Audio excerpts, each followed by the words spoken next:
Баян-Үлгийн аймгийн прокурорын газар. Европын прокурорын газрын онцлог шинж.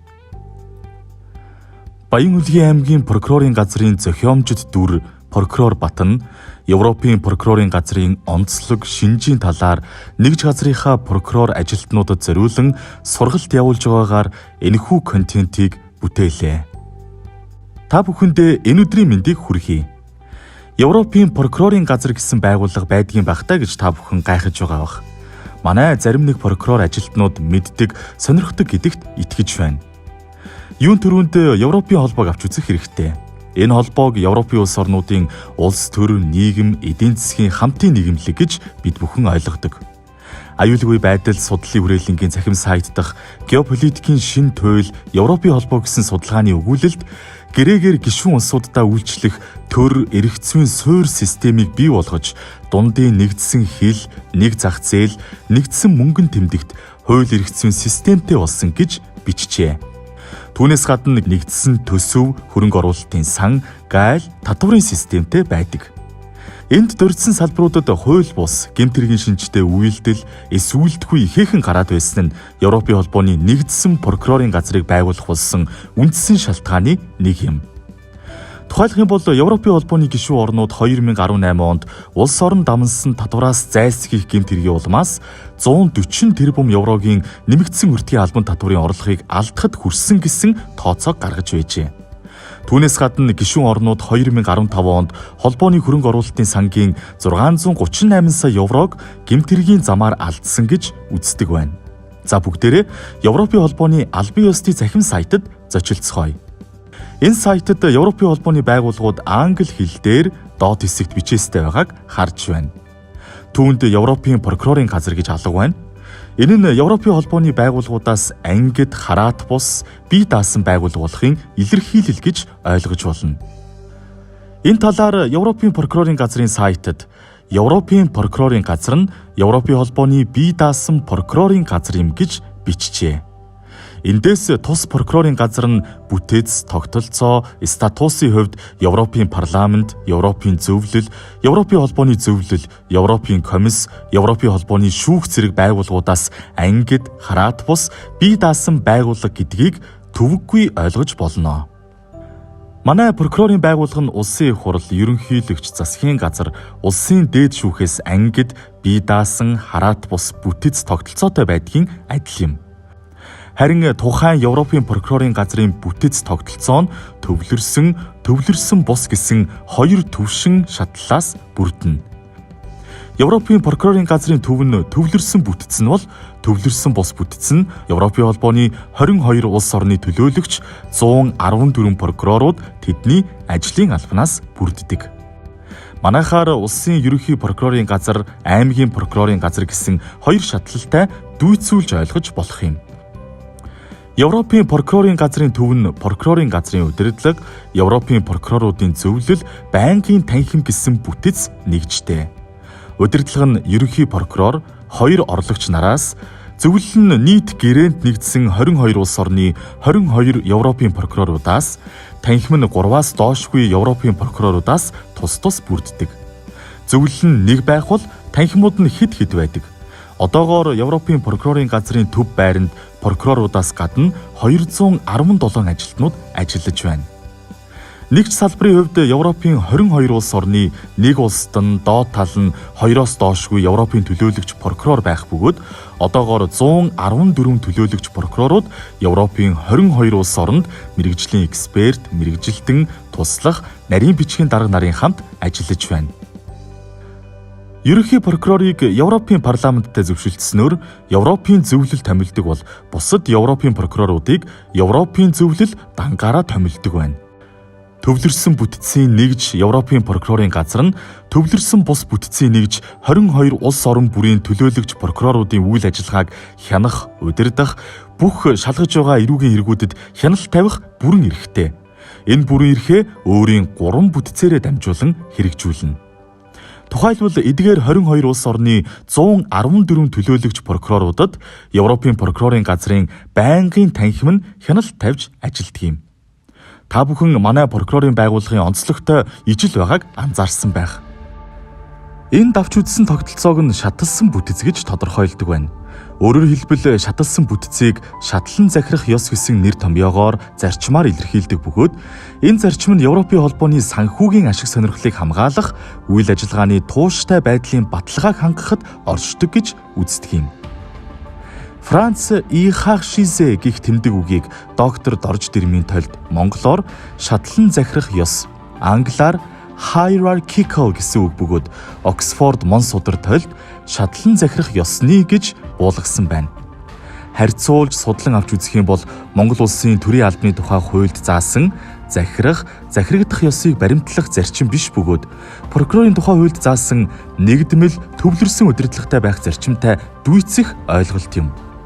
Чиг үүргийг нь авч үзвэл Европын прокурорын газрын цахим сайтад Европын холбооны санхүүгийн ашиг сонирхлын эсрэг гэмт хэргийг мөрдөн шалгах, яллах, шүүхэд шилжүүлэх чиг үүрэгтэй гэж бичсэн байна.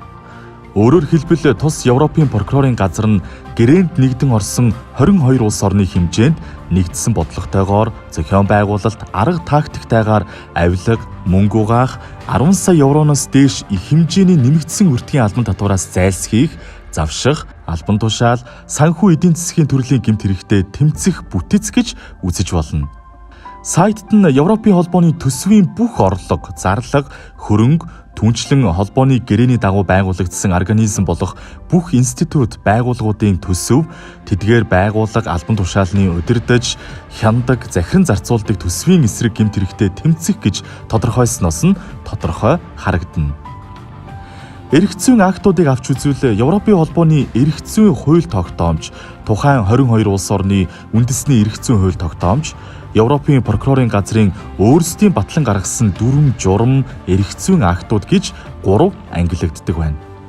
Тухайлбал Европын холбооных нь Европын прокурорын газрыг байгуулах, түүний хамтын ажиллагааг сайжруулах тухай 2017 оны 10 дугаар сарын 12-ны өдрийн 2017-19-39 дугаартай дүрэм, эрүүгийн эрх зүйн хүрээнд холбооны санхүүгийн ашиг сонирхолд халдсан луврын эсрэг тэмцэх тухай Европын парламент болон зөвлөлийн 2017 оны 7 дугаар сарын 5-ны өдрийн 2017-13-71 дугаартай заавар, үндэсний хууль тогтоомж нь гэх юм бол тухайн улс орны эрүүгийн процессын хуулийн нэмэлт өөрчлөлтийн тухай хууль гэх мэтээр нэрлэж болно.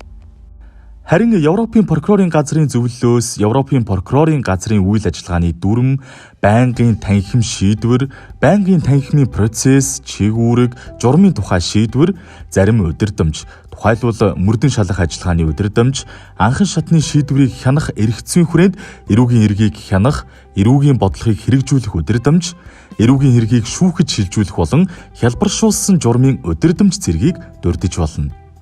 Эндээс Европын прокурорын газрын зөвлөл нь өөрсдийн бүрэн эрхийнхээ хүрээнд дүрм журам гаргадаг болохыг харж болох бөгөөд манайхтай харьцуулан авч үзэх юм бол улсын ерөнхий прокурор заавар журам батлан гаргадагтай адил гэж ойлгож болно.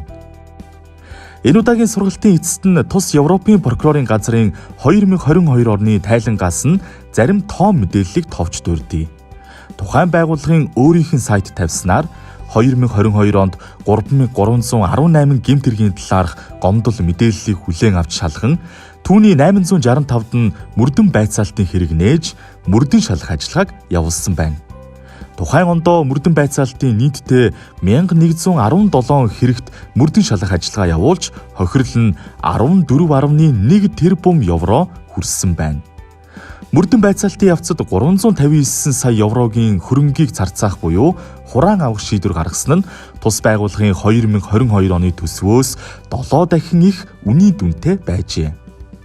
Тэдний явуулсан мөрдөн шалгах ажиллагааны нэгэн жишээг дурдвал Европын прокурорын газар нь бусад хууль хяналтын байгууллагуудтай хамтран 2022 оны 10-11-р сард адмирал ажиллагааг явуулж, энэ ажиллагааны явцад Европын хэд хэдэн улс орны 9,000 хуулийн этгээд 600 хүний харилцаа холбоо хамаарлыг тогтоож, нэг дор 24 этгээдийг албадан саатуулж, нэгэн зэрэг 312 орон байранд нэгжлэг хийж, 21 хуулийн этгээдийн хувьцаа, 81 үл хөдлөх хөрөнгө орон байр, 529 банкны данс зэргийг битүүмжлэх, 2.5 сая гаруй евро бэлнээр, 31 люкс зэрэглэлийн автомашин, 104 үнэт цаг, 2 сая евроны гар утас, таблет, чихвч, сонсох хэрэгсэл, 42 тансаг зэрэглэлийн аксессуар, нэг Kalashnikov зэрэг эд хөрөнгийг хураан авах зэрэг ажиллагааг нэгэн зэрэг явуулж, тухайн ажиллагаануудыг хийх явцад албан татвараас зайлсхийсэн гэмт хэргийн хохирлын хэмжээ нь 2.2 тэрбум евро хүрснийг тогтоож байсан байна. За та бүхэндээ дахин нэг зүйлийг сонирхуулж хэлвэл Европчууд энэ прокурорын газрыг шүүх эрх мэдлийн нэгэн шин байгууллага хэмээн тодорхойлж авч үзэж байна. Европын прокурорын газрын талаар цаашдаа та бүхнийг наривчлан судлахыг хүсээд сургалтанд оролцсонд баярлаж талархснаа илэрхийлье. За асуулт байвал хариулъя. Маш сонирхолтой хичээл орсонд баярлснаа илэрхийлье. Таны зүгээс Европын прокурорын газрын онцлог шинжийг таймлаж хэлэх боломжтой юу? Баярлалаа. Нэгт бие даасан хараат бус байдал, хоёрт мөрдөн шалгах яллах чиг үүрэг бүрэн эрэхтэй. Гуравт 22 улс орны Европын төлөөлөгч прокурорууд тухайн улс орны үндэсний хууль тогтоомжийн хүрээнд болон холбооны эрх зүй байгууллагын дотоод дүрм журмын хүрээнд ажилладаг. Дөрөвдүгээрт мөрдөн шалгаж байгаа эрүүгийн хэрэгүүдэд нь төв газрын байнгын танхим нь хяналт тавьдаг.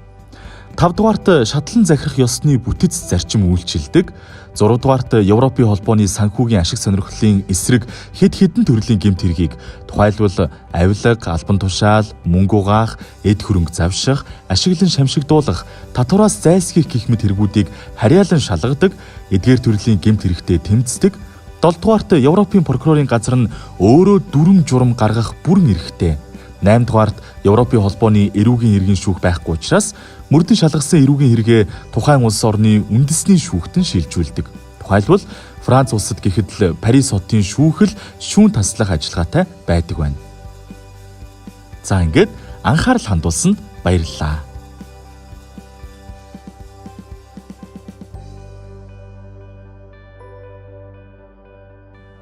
Баян Улгийн аймгийн прокурорын газар